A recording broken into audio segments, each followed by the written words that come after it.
escena magistral, ¿no? Sí. De hecho, quizás una de las...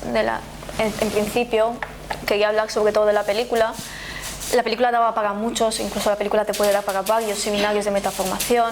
Yo tomé la decisión de haceros una pequeña introducción histórica, luego me di cuenta de que era muy pesado, por eso lo hice un poquito más corto.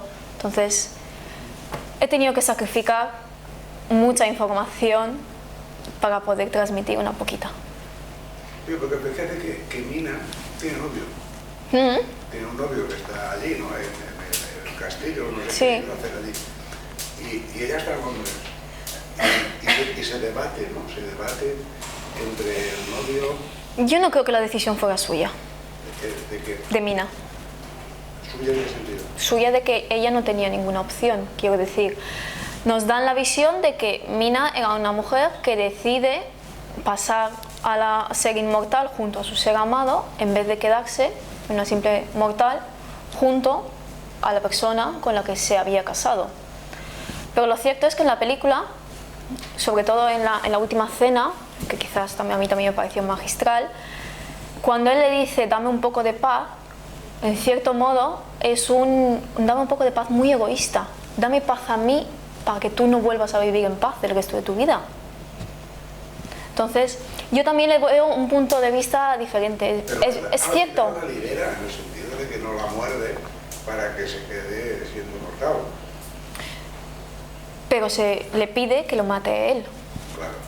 Es enamórate de mí porque yo luego ya me iré y tú ya verás lo que hagas porque yo ya he pagado toda la eternidad sufriendo por ti. Bueno, yo no lo veo así, pero... Claro.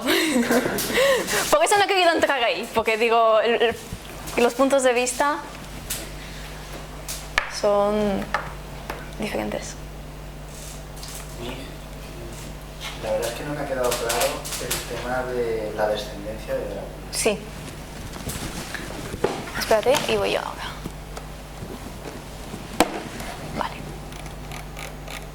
La real. La real, sí. Es que no sé si entraste justo cuando estaba terminando. La siguiente diapositiva. La siguiente. Vale, espera. ¿Cómo esto? Esa. ¿Esta de aquí? No, la siguiente. Ah, esta de aquí dices. Descendencia. Esta, vale.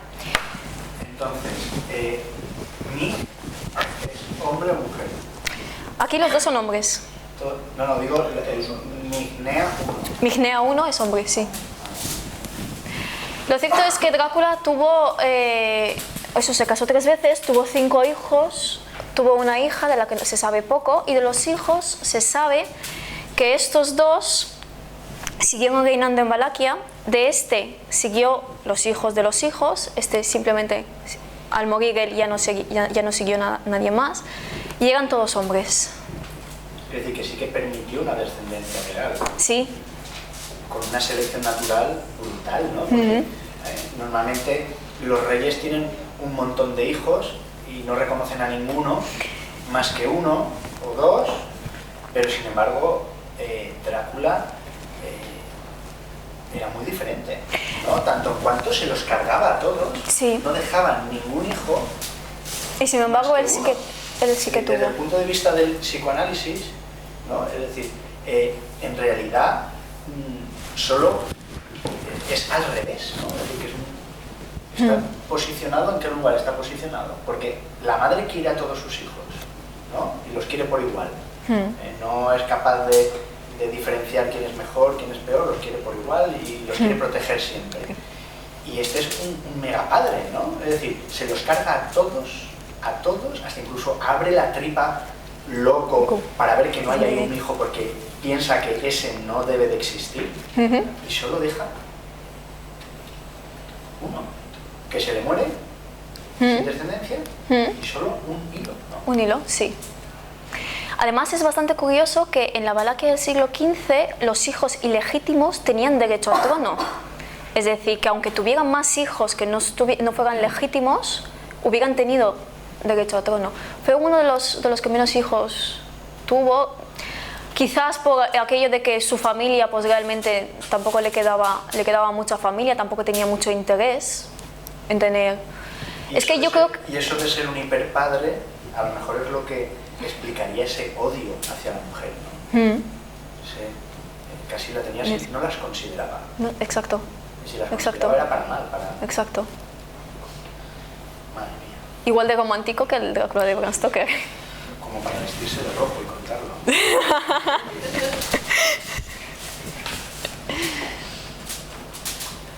Sí que es verdad que la segunda mujer, bueno, la última mujer de Drácula, del Drácula histórico, se suicidó tal cual lo cuentan en la película, no por los mismos motivos.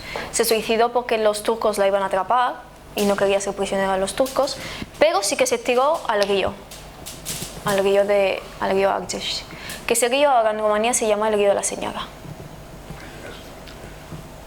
De las pocas señoras que habían en esa época. Pero bueno. Yo me uno a las felicitaciones, me ha encantado la presentación. Me alegro. Yo tenía algún conocimiento de la parte más histórica de la leyenda de Vlad Tepes.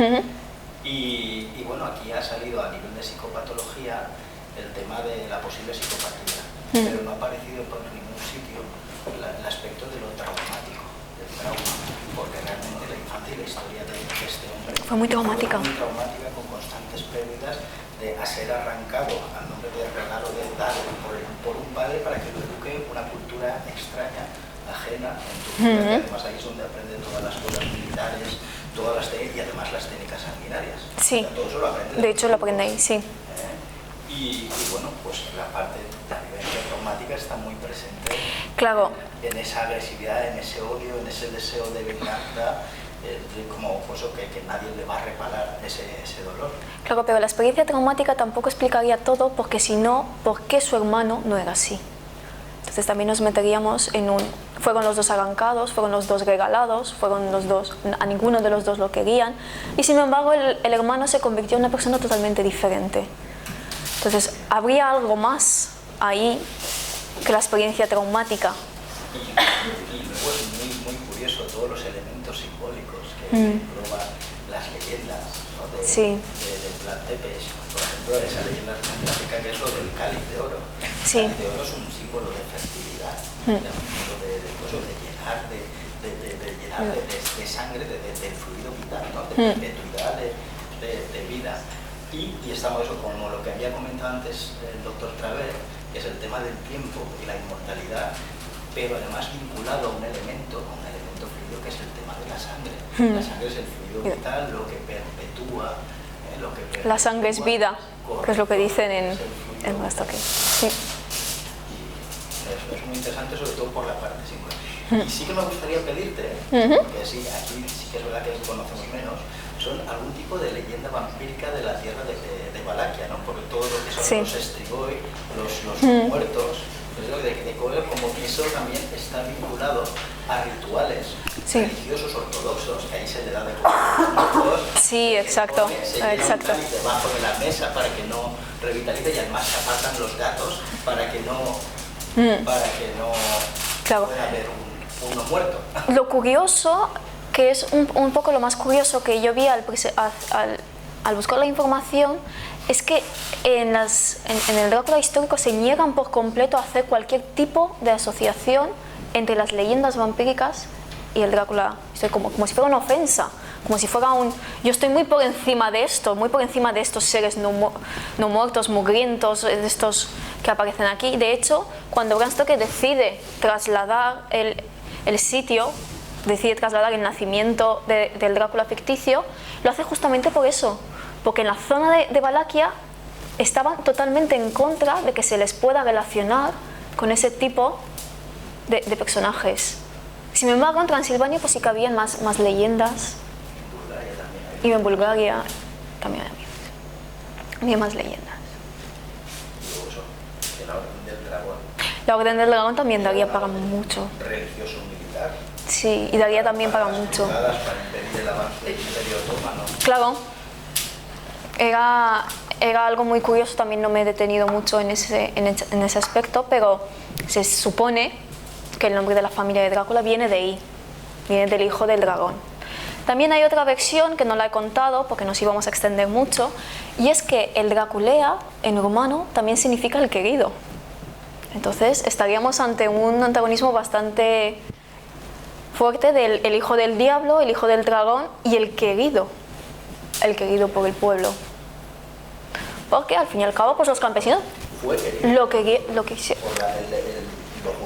que era. claro, ese tinte de justicia, el de moralidad que le daban, fue querido por el pueblo.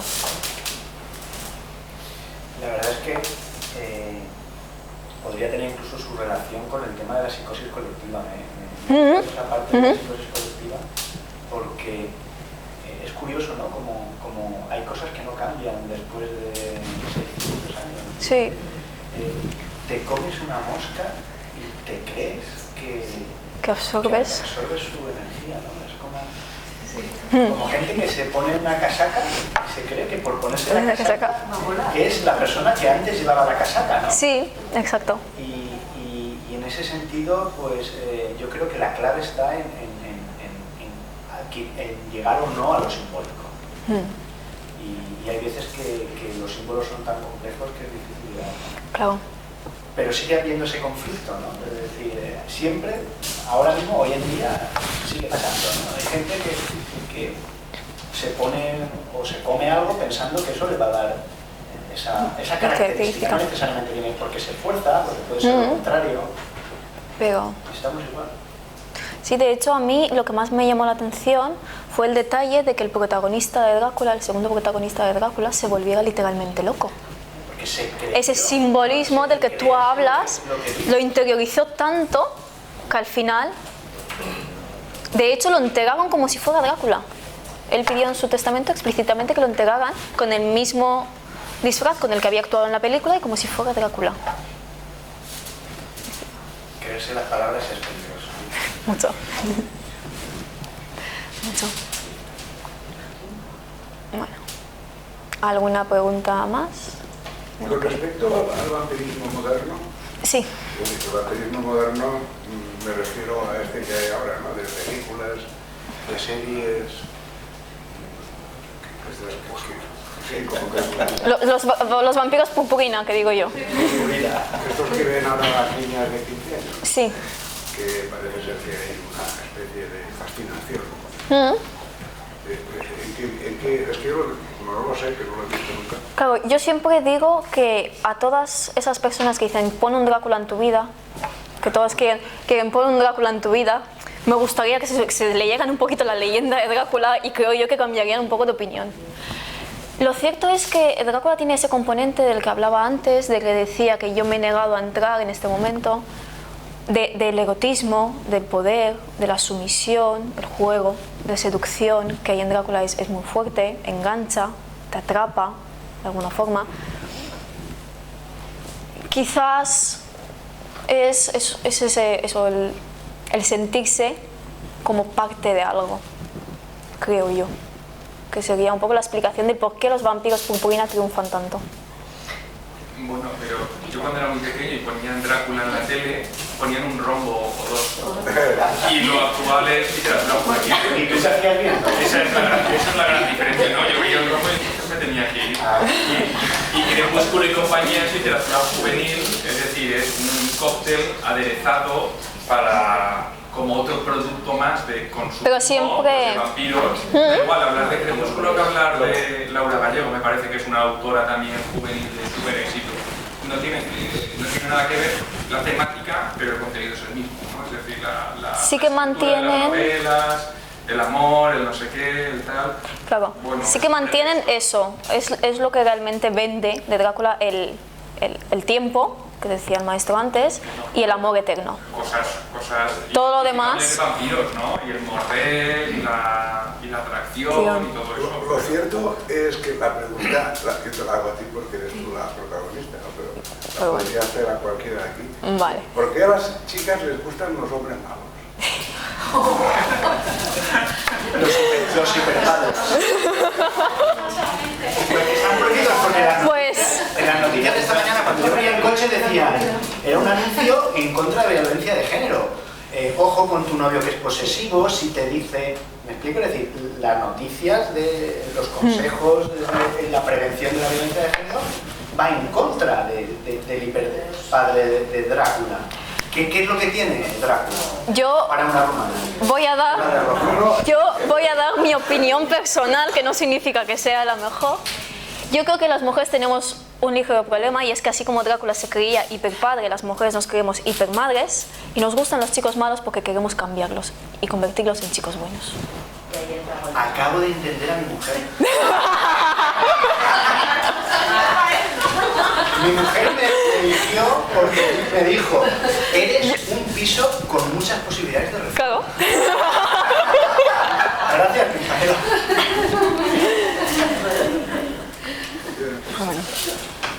Bueno, esa es una explicación psicológica doméstica. Bueno, menstrual. Pero hay una explicación... Eso es una opinión personal, no científica. No, es muy científica, claro. Es igual de científica como lo que voy a decir ahora, que estas personas, fijaros si tienen hijos, tienen mucho éxito reproductivo. Todos procedemos de un violador. Todos. Tú te puedes ir para atrás unas 100 generaciones y te encuentras con un violador, con un psicópata, con un hiperpadre, con un cabrón, que fue el que nos pasó los genes a los demás. Si no, no estaríamos aquí. Esta historia de el precursor violador, pues es una teoría psicológica evolutiva que tiene mucho, yo creo que tiene mucha razón, es decir, porque los que estamos aquí somos los descendientes de estos ancestros que dejaron su huella, ¿no? Porque los demás se morían, es decir, Los débiles se morían. los débiles se morían. Sí, pero ese conocimiento clásico es muy cierto, es muy cierto. Lo que pasa es que la modernidad aporta novedades, que no es la sangre, sino el vino. ¿Vale? Es decir, la mujer, ¿no? Están ahí mitos como lo del arca de Noé y tal, tiene la habilidad de emborrachar. De emborrachar a ese hiperpadre y que se atreva a esa violación. Lo digo yo desde la esencia de mi mente, que está siendo un tema de adicciones y drogas. En definitiva, que a las mujeres les gustan los chicos malos por lo que sea. El caso es que les gusta. Muy bien, pues si no hay ninguna otra consideración, despedirte con un aplauso.